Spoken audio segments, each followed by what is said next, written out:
Gusto mo ba ng EXP Lane Hero na kaya sumabay sa mga nabuff at meta heroes ngayon?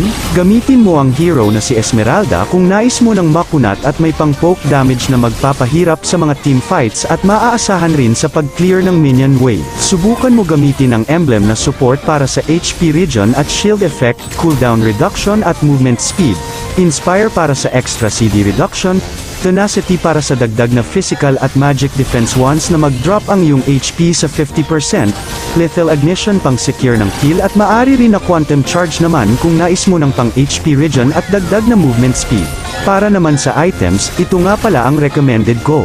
Karamihan sa mga viewers ko ay di pa naka-follow sa page ko. Sana ay may time ka para pindutin ang follow button para lagi kang updated sa mga tutorial videos na tiyak makaka-improve ng gameplay mo. At sa tingin ko'y hanggang dito na lang muna. Sana'y may natutunan ka, mag-focus parati sa game dahil lahat ay